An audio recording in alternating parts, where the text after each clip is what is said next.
পাশে দাঁড়ায় একটু সূরা ফাতিহা তেলাওয়াত কইরা আখরে দুরূদ শরীফ পাঠ কইরা আমার কবরটা কি তোর ঠান্ডা করতে তোর মন চায় না রে বাবা? আমি জনম দুঃখিনী মা কতই না কষ্ট করলাম তোরে নিয়া বাবারে তোরে বাবা ভাতের পানি খাইয়া আমি তোর ভাতগুলা খাওয়াইলাম রে বাবা। আমি এমন কষ্ট করলাম দিলে দিলে সংসার আমি ধরে রাখলাম, বাপের বাড়ির সম্পদটুকু আইনা তোদের সংসার অ্যাক্সিডেন্ট হইয়া সন্তান যদি কোনো বিপদে পড়ে যায়, পশু পাখি খবর পাওয়ার আগে ওই জনম দুঃখিনী মার কলিজার মধ্যে প্রথম খবর হইয়া যায়।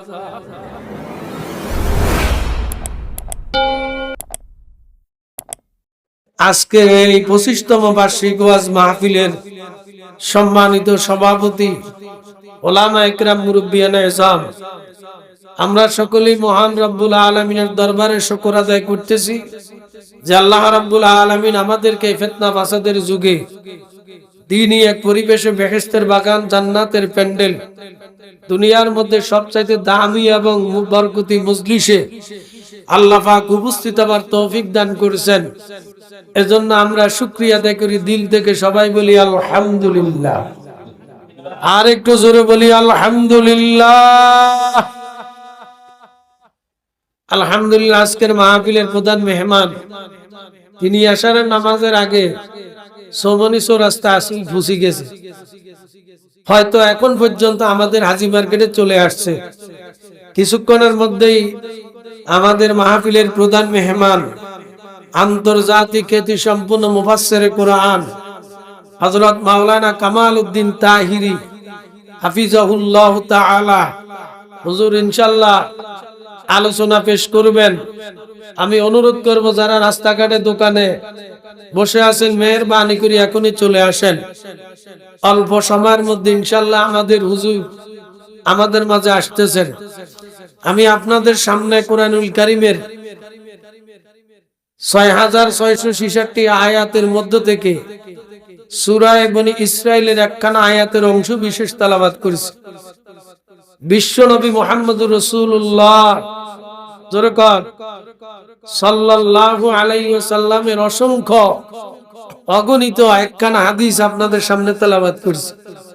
তিলাওয়াতকৃত আয়াত এবং হাদিসের উপরে সামান্য কিছু আলোচনা করব, যদি আল্লাহ পাক তৌফিক দান করে। হুজুর আসার আগ পর্যন্ত লম্বা সময় আলোচনা হবে না।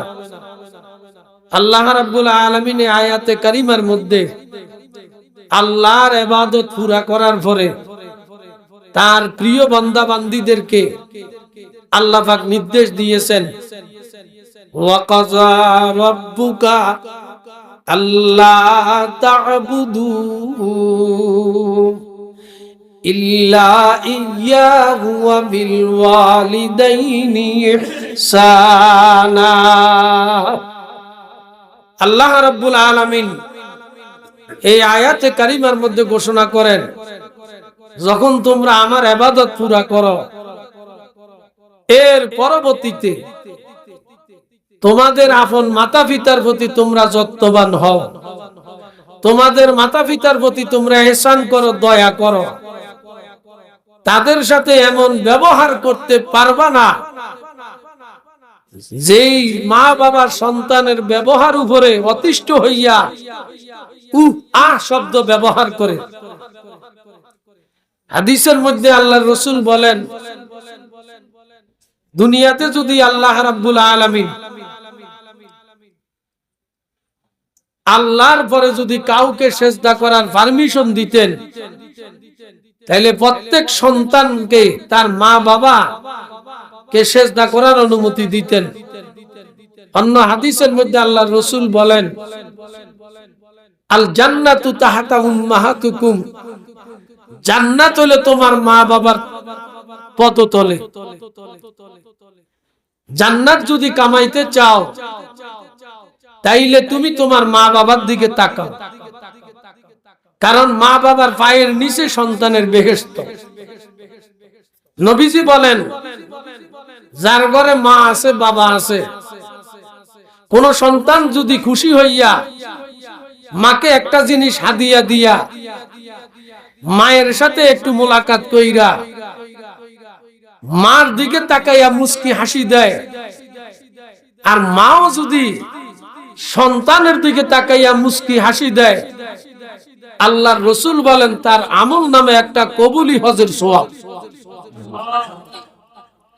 সাহাবী বললেন, ইয়া রাসূলুল্লাহ, আমি যদি দৈনিক 100 বার আমি আমার মায়ের দিকে তাকাই, ওগো আল্লাহর রাসূল, আমার আমল নামার মধ্যে 100 হজের সওয়াব লেখা হবে কিনা? আল্লাহর নবী বলেন, সাহাবী, দৈনিক যদি তুমি 100 বার তোমার মায়ের চেহারার দিকে তাকাইয়া, তোমার মা যদি তোমার চেহারার দিকে তাকাইয়া মুস্কি হাসি দেয়, আল্লাহর রাসূল বলেন 100 কবুলি হজের সওয়াব আল্লাহ দান করবে। এরে আমার যুবক বাবা, এরে আমার মুরব্বী বাবারা, মা যে কত বড় ধন এটা মা থাকতে বোঝা যায় না। রাত্রের 1টা 2টা পর্যন্ত সেই জনম দুঃখিনী মা সন্তান ঘরে আসা পর্যন্ত দুয়ারের দিকে তাকাইয়া থাকে। রাত্র গভীর হয়ে গেছে, মা জননীর চোখে ঘুম আসে না। কখন জানি আমার সন্তান আমার কাছে ফিরে আসবে।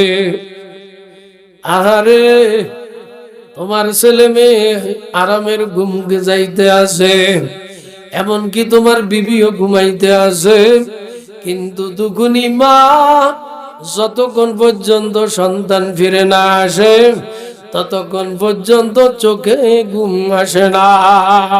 জোরে বলেন কথা ঠিক কিনা? মা দরজার দিকে তাকাইয়া এমন ভাবে তাকাইয়া থাকে, কখন জানি আমার বাসা ফিরে আসবে। আহারে, সন্তান যদি বিদেশে কোনো অসুবিধার মধ্যে হয়, অ্যাক্সিডেন্ট হইয়া সন্তান যদি কোনো বিপদে পড়ে যায়, পশু পাখি খবর পাওয়ার আগে ওই জনম দুঃখিনী মার কলিজার মধ্যে প্রথম খবর হইয়া যায়। আজকে আমি বড় হতভাগা, আমার কপাল পুড়িয়া গেছে। আমার মা আমার থেকে বিদায় নিয়ে কবরে শুইয়া আছে। যে জান্নাত আমি কামাইতাম, আজকে আমি ওই জান্নাত কামাইবার থেকে বঞ্চিত হইয়া গেলাম। মা বাবা যখন কবরে চলে যায়, মা বাবা তখন কবরের থেকে ডাক দিতে থাকে আর বলতে থাকে, আই মা ফরমান মীরা বিদামন কুশা, আই মা ফরমান মীরা বিদামন কুশা, আসুরায় খলাস আলহামদু বাকা। এর কলিজা টুকরা সন্তান, আমি তোর মা কবরের মধ্যে শুয়ে আছি রে বাবা, বড় বিপদে আছি রে বাবা। আজকে তো তোরা সংসার নিয়ে পেরেশান, জায়গা জমি টাকা পয়সা নিয়ে পেরেশান। তু তাওয়াঙ্গার গাছটাই আজমালে মা, তু তাওয়াঙ্গার গাছটাই আজমালে মা, ইজামা গাফেল শুদি আজ হালে মা। আজকে তো তোমরা টাকা পয়সা সংসার নিয়ে পেরেশান, চাকরি বাকরি নিয়ে পেরেশান, অথচ আমি মা যেই সংসারের জন্য আমার 60 বছর 70 বছর 100 বছর হায়াত আমি জিন্দেগিটা বরবাদ করিয়া দিলাম রে বাবা। নিজে না খাইয়া আমি তোর মুখে খাবার তুইলা দিলাম রে বাবা, ভাতের পানি খাইয়া আমি তোর ভাত গুলা খাওয়াইলাম রে বাবা। আমি এমন কষ্ট করলাম, দিলে দিলে এই সংসার আমি ধরে রাখলাম, বাপের বাড়ির সম্পদটুকু আইনা তোদের সংসার আমি দিয়ে দিলাম রে বাবা। এমন নিষ্ঠুর হইলি কেমনে রে বাবা, আমি বড় বিপদে আছি রে বাবা।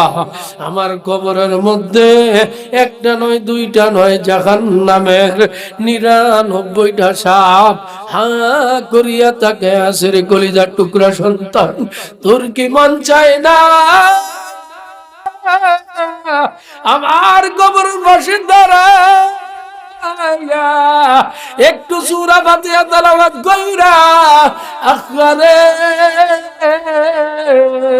দুরূদ শরীফ পাঠ কইরা আমার কবরটা কি তোর ঠান্ডা করতে তোর মন চায় না রে বাবা? আমি জনম দুঃখিনী মা কতই না কষ্ট করলাম তোরে নিয়া।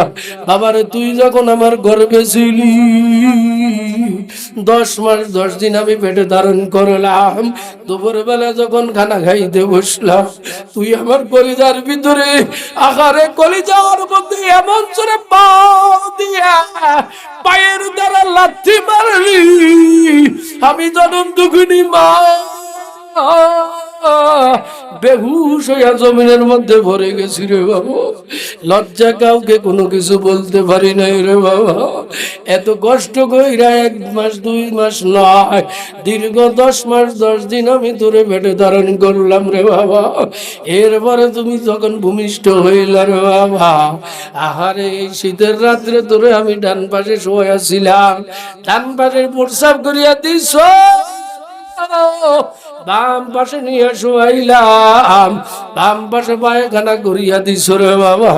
আমি মা জননী তোরে পায়খানার মধ্যে রাখলাম না, প্রস্রাবের মধ্যে রাখলাম না।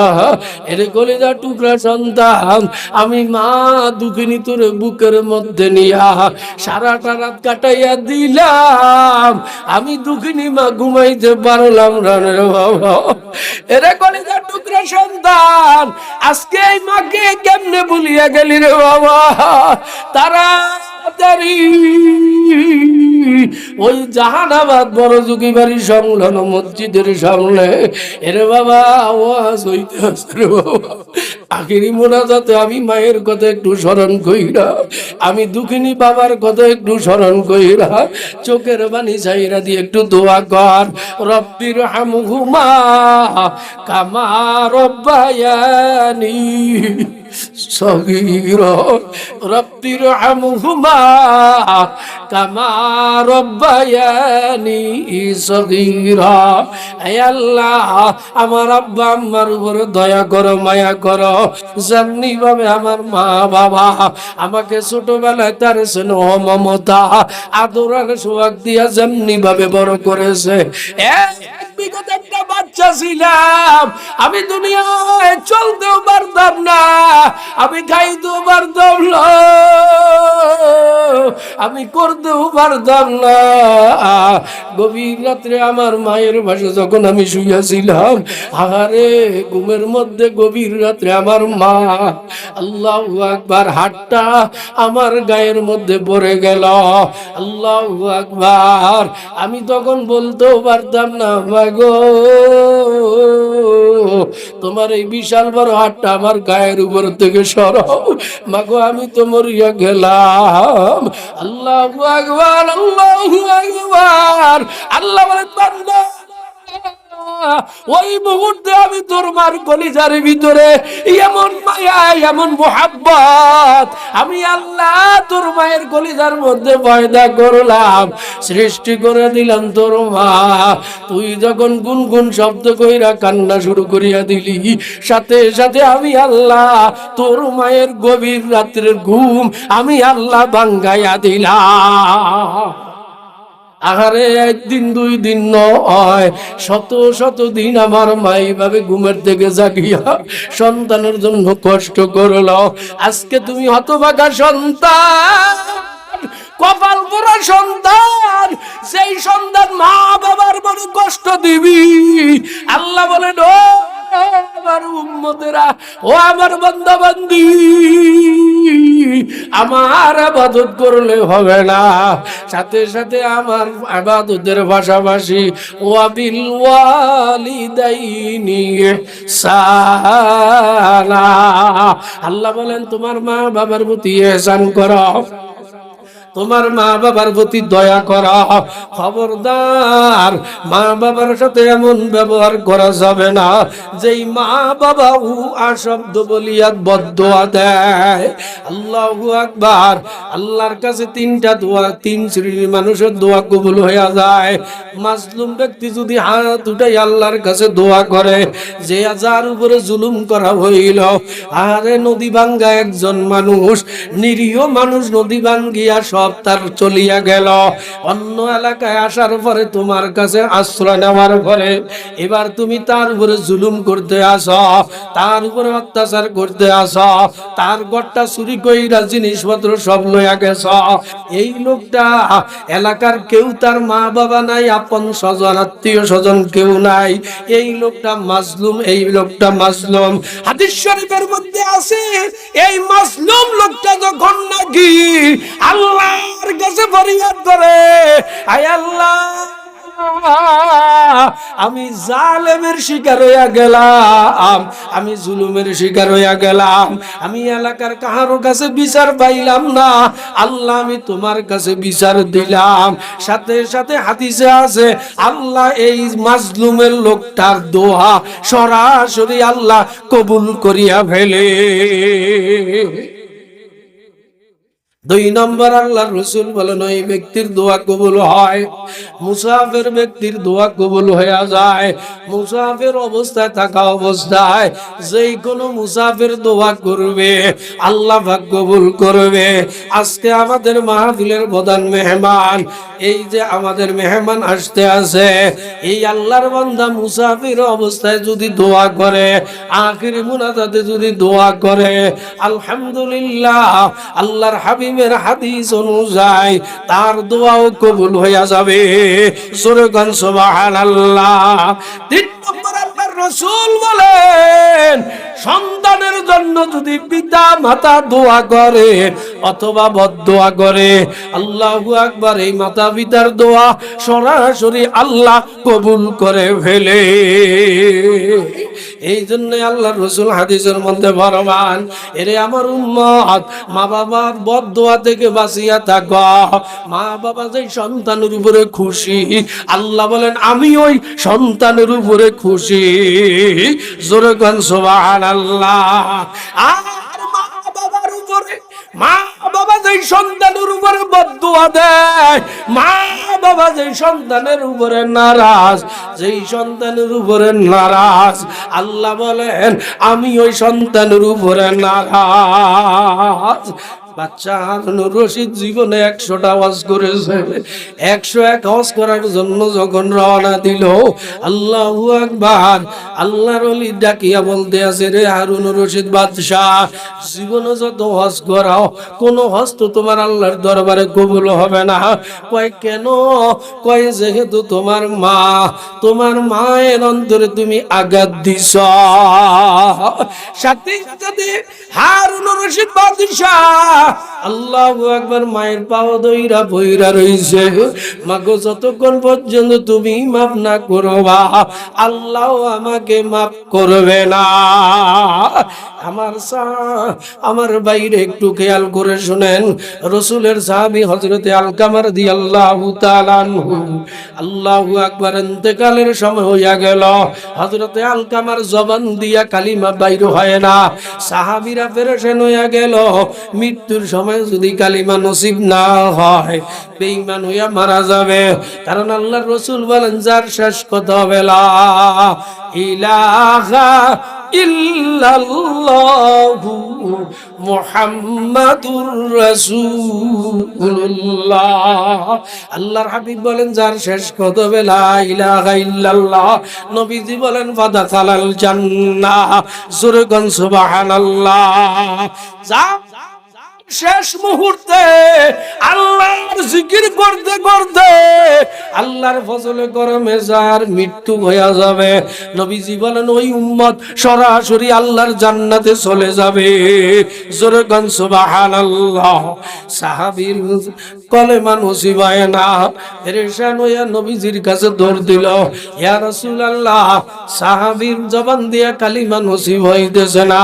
আল্লাহর নবী আয়েশাও কালিমার তালকিন দিতেছে, কিন্তু সাহাবীর জবান দিয়া কালিমা আসতেছে না।